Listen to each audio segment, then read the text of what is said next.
The only limit in our realization of tomorrow will be our doubts of today. With this thought, a very good morning to all my dear students. I hope that you all are in good health. This is Shra Dada welcoming you all to my e-learning channel. And today we are going to learn English Grade 9 Supplementary Reading 7 The Last Leaf, written by O. Henry.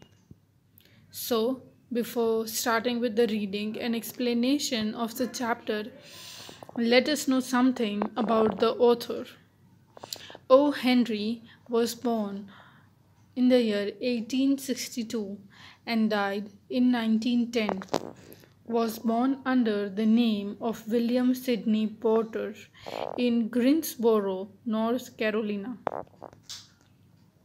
His short stories are popular throughout the world for her witticism, clever wordplay, and unexpected twists ending.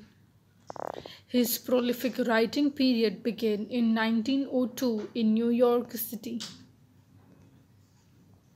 He wrote 381 short stories in New York.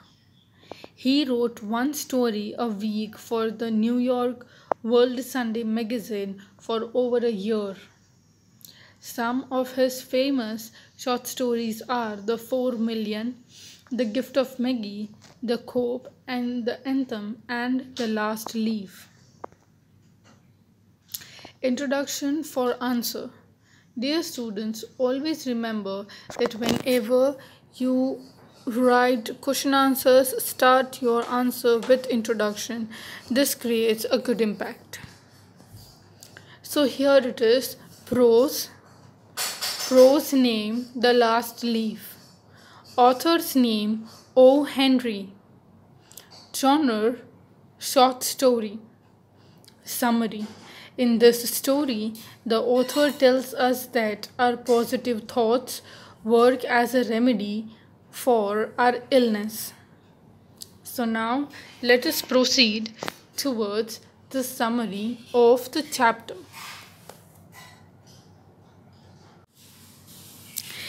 In this story, The Last Leaf, the author tells us that our positive thoughts work as a remedy for our illness. On the contrary, our negative thoughts make us depressed and dejected, which make our illness more serious.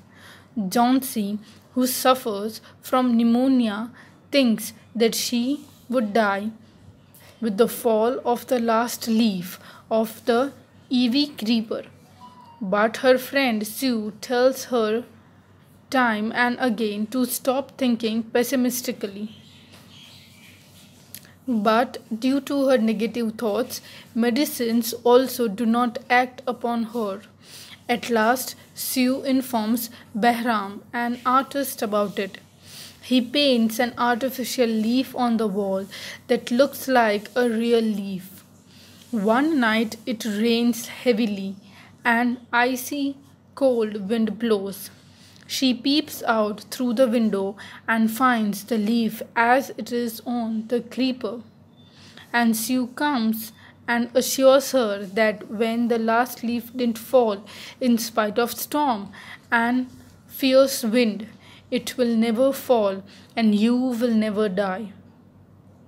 After every hour, Johnsy would look out of the window and finds the leaf still there.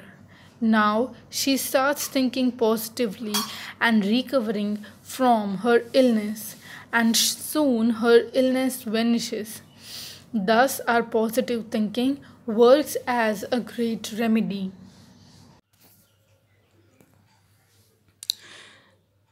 In this story, there are two friends, namely Johnsy and Sue.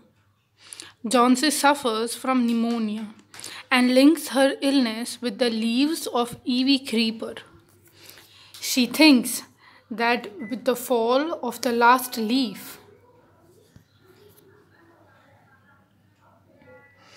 of the creeper, she would die. This negative thoughts of her makes her illness worse. No medicines act upon her illness. Her friend Sue tells her to stop thinking so pessimistically, but she keeps thinking negatively. Sue informs about her illness to an artist named Behram. Behram paints an artificial leaf on the wall. One night it rains and storms heavily. Johnsy thinks that the leaf would fall any minute and she would die too. She peeps out through the window to see whether the leaf has fallen or not. Then she sleeps. In the morning, when she wakes up, she again peeps out through her window and feels happy to see the leaf still on the creeper. Sue tells her that the leaf looks quite green and healthy, and it will not fall off the creeper ever, as in spite of the storm and the fierce winds, it did not fall. Now Johnsy also believes it. She smiles and starts to recover from her sickness. Sue gives her lots of hot soup. Now Johnsy thinks that she will recover soon.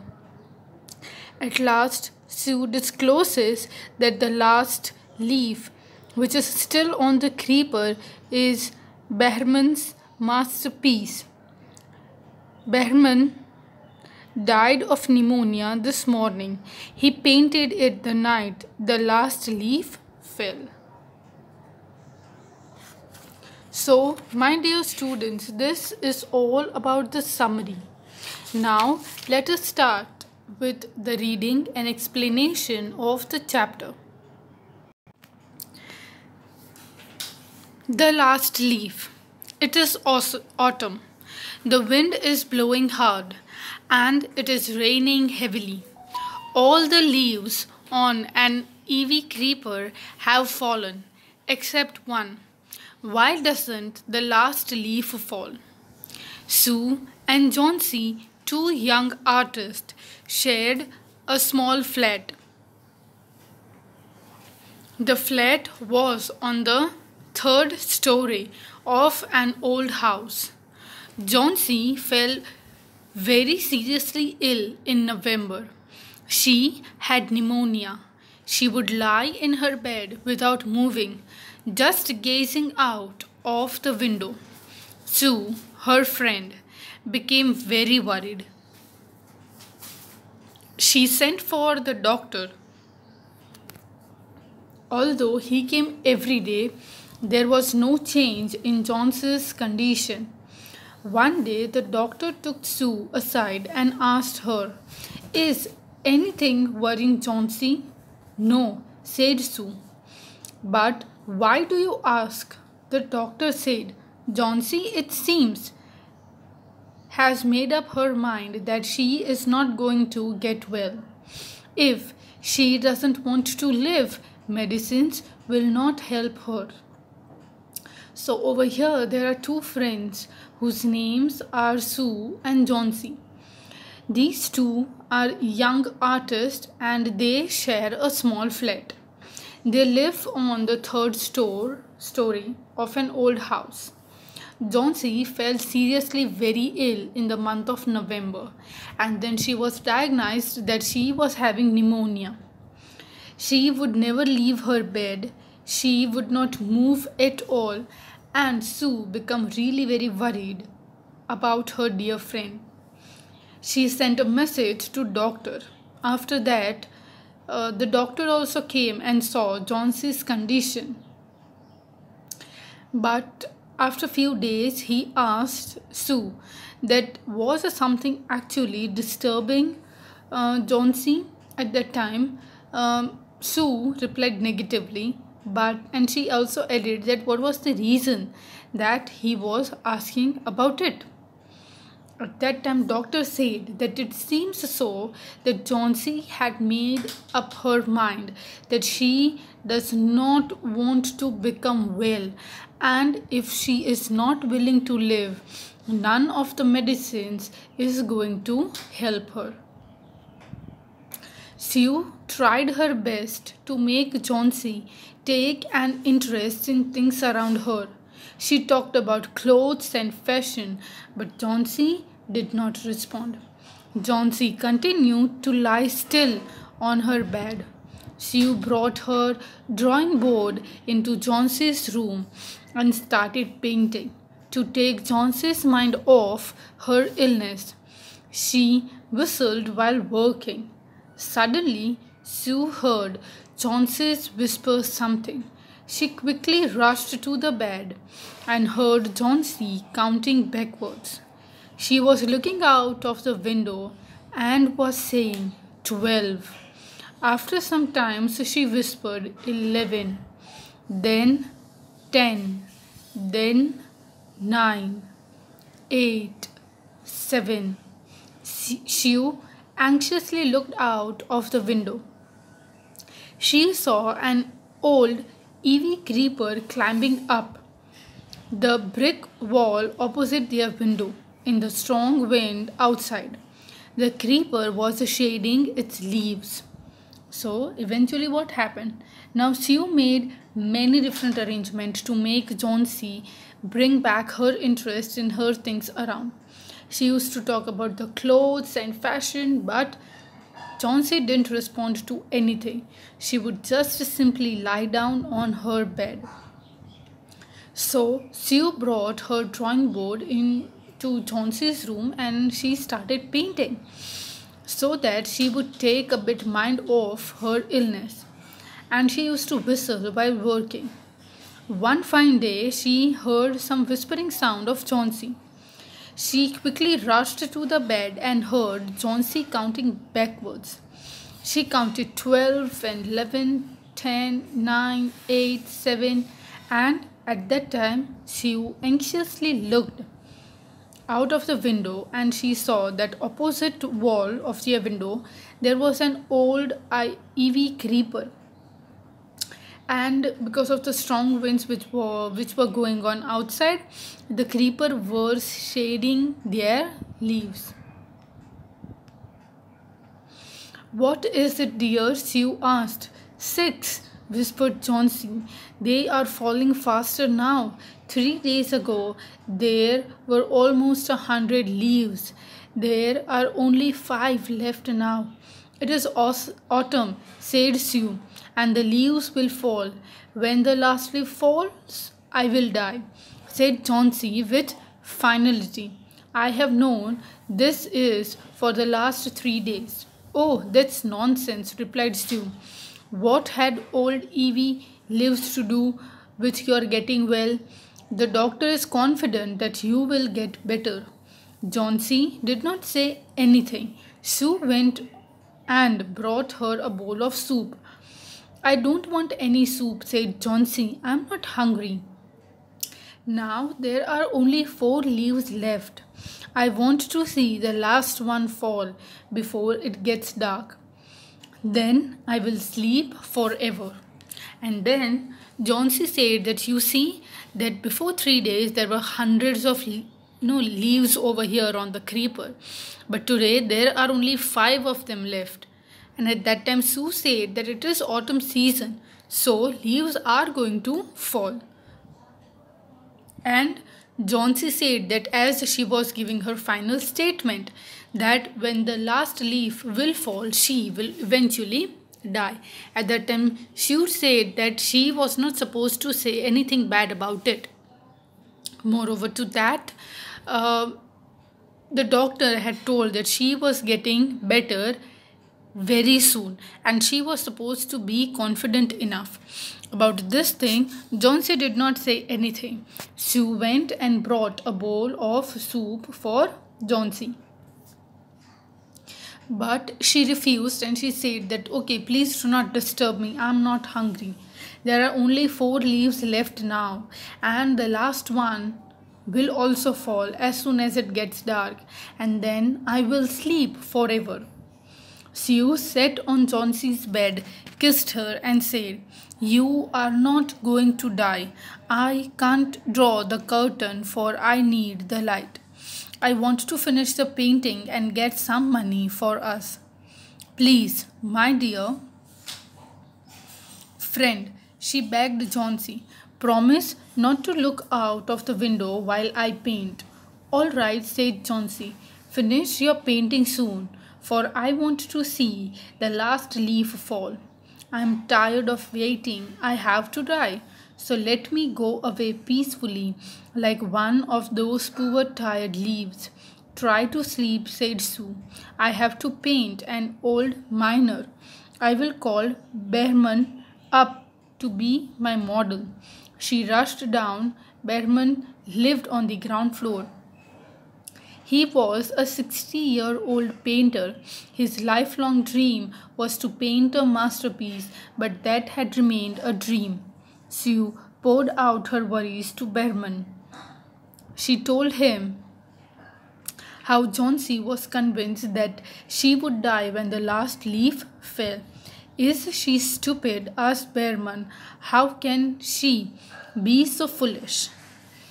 "She is running a high temperature," complained Sue. "She refuses to eat or drink. That worries me a lot." "I will come with you and see Chauncey," Behrman said. They tiptoed into the room. Chauncey was sleeping. Sue drew the curtains together and they went to the next room. She peeped out through the window. There was only one leaf on the creeper. It was raining heavily and an icy cold wind was blowing. It seemed as though the leaf would fall any minute.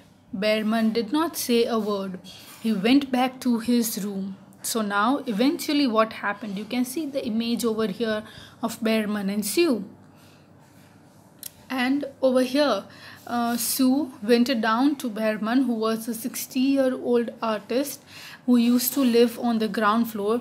He had painted all his life, but still he was not satisfied with his work because he hadn't made his masterpiece, which he had always dreamt about. And at that time, Sue told every condition of Chauncey that she is not willing to get in a good condition and health. At that time, Behrman said that has she gone mad? How she can lose hope? Because this is the autumn season which was going on. And Behrman thought and decided that he would also come with Sue and they would accompany her and they would talk to Chauncey. At that time duration when they went up, Chauncey was in a deep sleep. Somehow they had dragged down the curtains because she didn't want them to disturb. And when they went to the next room, they saw that on the ivy creeper there was only one last leaf left. And at that time Behram didn't say anything and he just went down because he thought he knew that that last leaf would fall at any time duration. Chauncey woke up next morning. In a feeble voice, she asked Sue to draw the curtains. Sue was nervous. She drew back the curtains very reluctantly. "Oh," she exclaimed as she looked at the vine creeper. "Look, there is still one leaf." So what happened that when Chauncey woke up the next morning, she asked Sue to draw the curtain. Sue was very nervous, but somehow she managed to draw the curtains. And then she said that, "Oh, look, on the vine creeper, there is still one leaf. On the creeper, it looks quite green and healthy. In spite of the storm and the fierce wind, it didn't fall." "I heard the wind last night," said Chauncey. "I thought it would have fallen. It will surely fall today. Then I'll die." "You won't die," said Sue energetically. "You have to live for your friends. What would happen to me if you die?" Johnsy smiled weakly and closed her eyes. After every hour or so, she would look out of the window and find the leaf still there. It seemed to be clinging to the creeper. In the evening, there was another storm, but the leaf did not fall. Johnsy lay for a long time looking at the leaf. Then she called out to Sue. I have been a bad girl. You have looked after me so lovingly, and I have not cooperated with you. I have been depressed and gloomy. The last leaf has shown me how wicked I have been. I have realized that it is a sin to want to die. So now, eventually, what happened? That the next morning, she saw that the leaf was still there. At that time, Johnsy thought that no, this leaf would also no die means would fall very soon, and she would also die soon. But slowly and gradually, Sue gave her a positivity and a good response, and somehow Sue realized, and Johnsy also realized that she was behaving very badly and gloomily with her, very depressed, and that last leaf had shown him that she is supposed to live. Sue hugged Johnsy, then she gave her lots of hot soup, a mirror. Johnsy combed her hair and smiled brightly. In the afternoon, the doctor came. After examining his patient, he told Sue, Johnsy now has the will to live. I am confident she will recover soon. Now I must go downstairs and see Behrman. He is also suffering from pneumonia. But I am afraid there is no hope for him.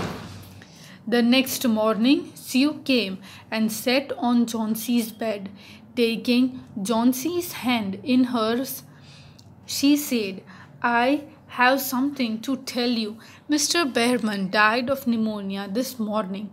He was ill for only 2 days. The last day, the janitor found him on his bed. His clothes and shoes were wet and he was shivering. He had been out in that stormy night.